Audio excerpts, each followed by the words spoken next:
Hello and welcome to FYI Online. My name is Kyle Colmia. I'm the director of the Student Success and Opportunity Center, and today I'm going to be presenting to you a finals week preparation guide.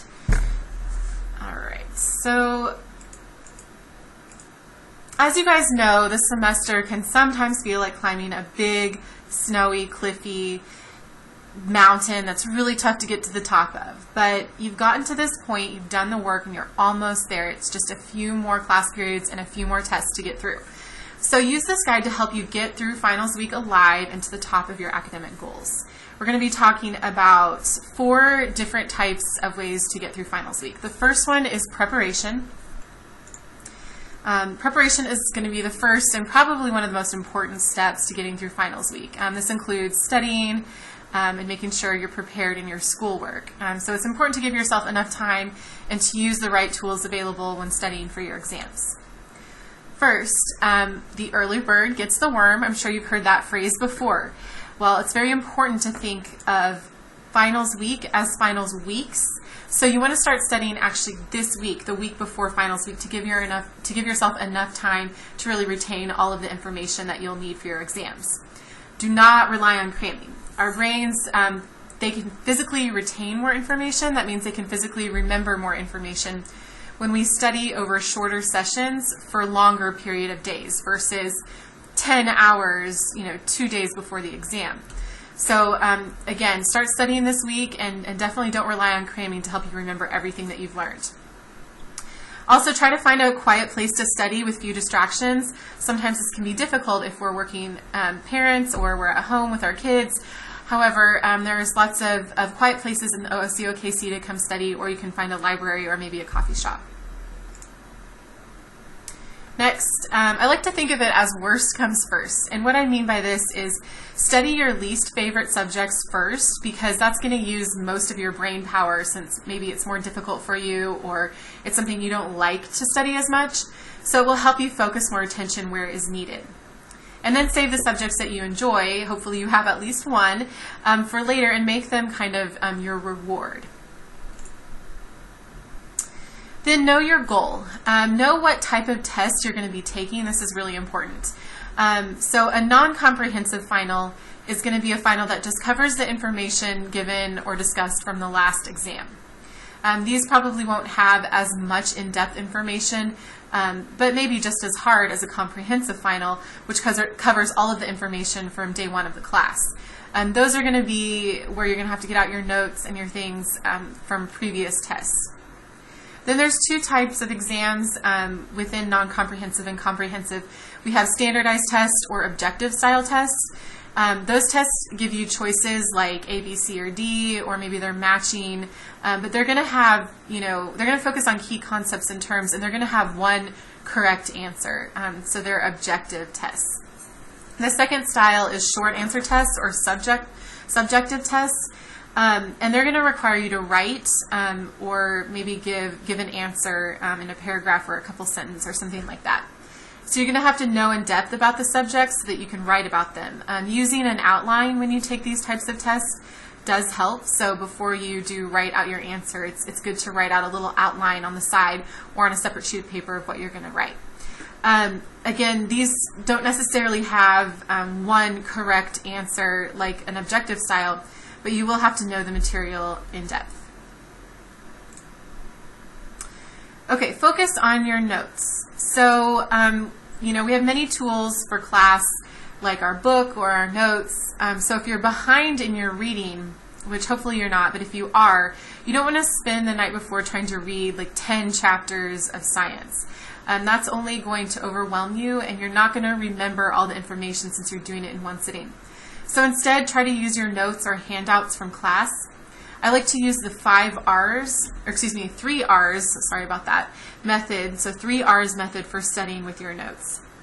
So first, if you have notes from class, you've recorded what you've heard or you've recorded main ideas, but you can also record ideas while you're studying from your book or from handouts. So make sure you have things written down, main points and ideas, you have outlines, even pictures or graphs, things that the teacher has said in class. And once you have those notes and those ideas written down, then you want to go back and you want to reduce. So rewrite, or I like to type them out so it's in a cleaner format. Type the notes and summarize what you learned. So summarize the key words and phrases, questions or concepts, or things that you think will be on the exam. And once you have a cleaner version of those notes, then you can review.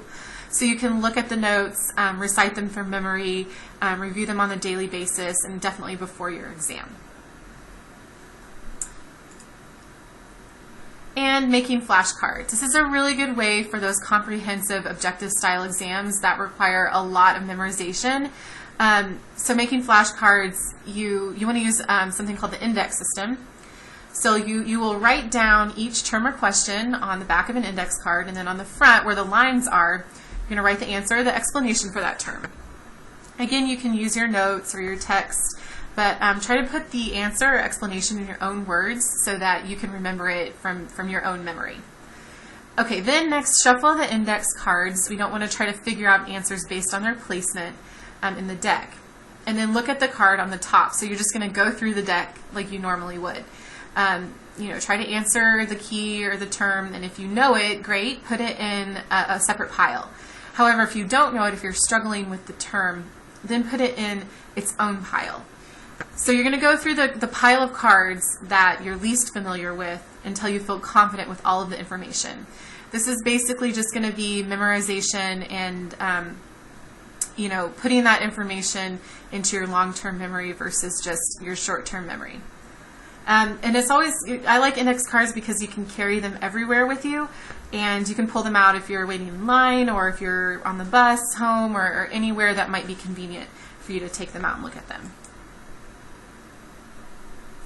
Another good way, and before I go into this health section, another good way to study is by creating concept maps. And you can learn how to make concept maps with my other FYI online presentations in active learning especially. That's a good one to learn how to study through concept mapping. All right, the second form of preparing for finals is your health. So we're using our brain a lot to remember information before studying for finals, but it's also important to stay physically healthy as well as mentally healthy during finals week. So definitely catch your Z's. Make sleep a priority. While scientists will tell you there's no magic number on how many hours you need of sleep at night, try to shoot for 7 hours. I know that's maybe hard for some of you who are working or with family. However, definitely try to make more sleep a priority so your brain can get rest and you'll be able to think and learn better. Again, college finals, they're designed to make you think. They're designed to make you remember and retain. So if you're sleep deprived, you're not going to be able to comprehend the challenging questions you'll face. Again, just making sleep a priority, especially during stressful times like finals week. Eat cleanish. Now I say cleanish because we all know how hard it is to eat healthfully, especially during busy times when we may not have a lot of time to cook. But eating clean, and that just basically means that you're choosing foods that are not processed, whole foods like fruits, veggies, meats, grains. You want to try to eat as much of those as possible because it will fuel your brain in a different way. It will make you less stressed and it will make you remember more, and you'll notice that. So, eating before you study will help you focus, and then clean foods will help relieve stress. Foods like fruits, veggies, nuts, lean meats, and fish like salmon or yogurt and milk. So those are some good examples of what to grab instead of maybe chips or fast food restaurants. Avoid foods with high sugars, grease, fried foods, or carbonated drinks. They can just aggravate your stressful condition. Also, I've learned, I had a professor once tell me that if you drink water, 20 minutes later you'll feel less anxiety or less stress. So before finals, you might want to sip on some water instead of coffee. Coffee will actually aggravate your anxiety instead of calm you down. So drinking water also helps.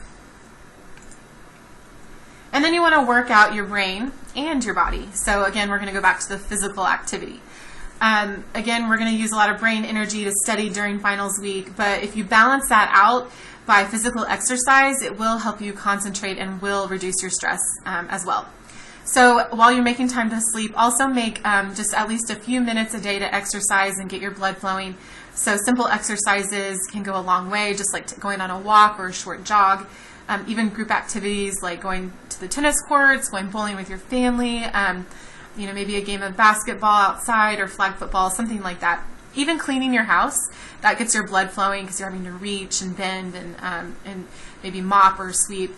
And then we also have the OSU OKC gym, which is free to all students, and it's open a lot of hours, so you can always hop on over there if you're on campus. And again, this will help you concentrate and overall feel more confident and healthy on test day.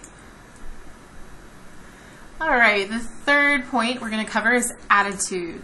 So your mental attitude. Hopefully, you've gotten your physical energy up and your mental energy up, but your attitude will affect how well you do on your test. So take a deep breath, relax, and go into your exams with confidence. I always tell students to breathe in and breathe out. You learn this in yoga or yoga type exercises, that by breathing, taking deep, long breaths actually helps you relieve anxiety. So before you take your test, it's okay to go over your notes, but try not to cram or frantically look through things. That's only going to increase your anxiety. So instead, maybe take a few minutes before the exam starts to relax. Maybe close your eyes. If you take 3 deep, long breaths, breathing in for 5 seconds and out for 5 seconds, this will physically help reduce your anxiety.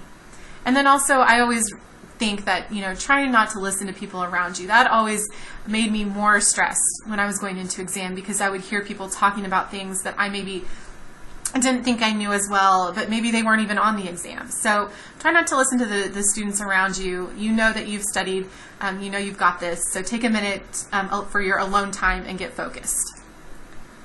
And then just make sure that you have confidence. This picture you may notice from The Sound of Music, where she sings a song called I Have Confidence in Me. If you have to listen to the song, go for it. But definitely have confidence in yourself. So if at first glance the test is overwhelming, remember to just breathe, do your breaths, don't panic. And remind yourself you're well prepared, and just take the exam one question at a time. You want to view this test as an opportunity to show what you have learned versus something that's detrimental. All right, and so test day. We've got good attitude. We've worked on our physical and mental health. But now you're taking the exam. Again, focus on each question as they come. Don't panic, and utilize all the time allotted for best results. Definitely don't forget to read your directions. So definitely skim through the entire test maybe first, briefly, just a few seconds, to see what you're up against, and determine if you will have time, if any time pressures, and if it's manageable. So if you have 60 questions and you have an hour to take the exam, then you have 1 minute per question. So you can always go to the harder questions first. Again, that's on point 2. Determine maybe where the easier points are, but go to the harder questions, or go to the easier questions first and answer those. And then that will give you longer time for the harder questions. If you don't know an answer, just move on to the next. Don't spend too much time looking at that answer and thinking about it. That's only going to just maybe make you more anxious, get you more overwhelmed, and not give you enough time to finish the exam. So move on, star that question, and move on. If you're taking an objective style exam with A, B, C, or D, cross out the answers that you know are not correct. Normally, if you have 4 choices, there's 2 that stand out right away that are probably not correct, and then 2 that you maybe are questioning. Take an educated guess on the 2, but if you physically cross them out, that actually lets your brain see better which right answer might be. If you have an essay or a short answer question, quickly outline, like I said before, in your margins or on a separate sheet of paper, what you're going to say. Then you can go back to that as you're writing your essay or your short answer, and you won't get overwhelmed and forget maybe what you're going to say. And then, of course, don't cheat. But it is important to make sure that you're managing your time throughout your exam. Again, easier questions first, then harder later, and make sure you're keeping track of time while you're doing this. Don't be afraid to ask questions, although this might take some more time. If you are confused about what something's asking you, definitely ask the teacher or the proctor. You may gain a great deal of clarity with asking those questions. And then take your time. Maybe you finished the exam in a lot quicker of a time than you thought you were going to. But use all the allotted time. Even if you have an hour and you use 30 minutes, take that 30 minutes to go through each question and make sure you understood exactly what it was asking you and that you answered with the right question. You don't want to rush through exams and then not use the time allotted to go back and look at your answers. That would be maybe detrimental to your time. So hopefully all of those things helped for when studying. But the best part about being done with finals week is it's just a few short days and then you can reward yourself.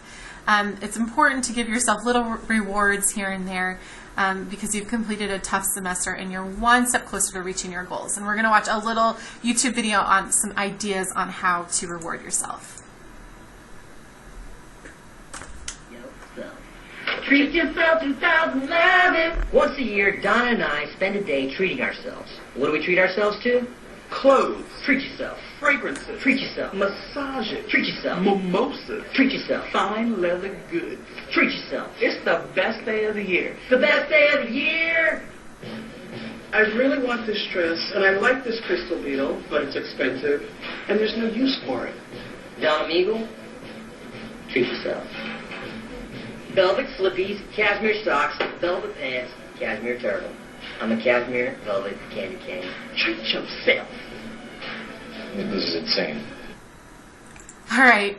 So maybe that'll give you some ideas on how you can treat yourself after your exams, but definitely look forward to being done with finals week. Focus on these 4 steps and again, reward yourself after you're done because you have reached the peak of a difficult semester and you're just that one step closer to graduation and obtaining your career and academic goals. Thank you for listening to our FYI Finals Week Preparation Guide presentation. I hope this was helpful, and we will see you guys in the SSOC for tutoring if you need it, and then hopefully you guys have a great finals week. Thank you.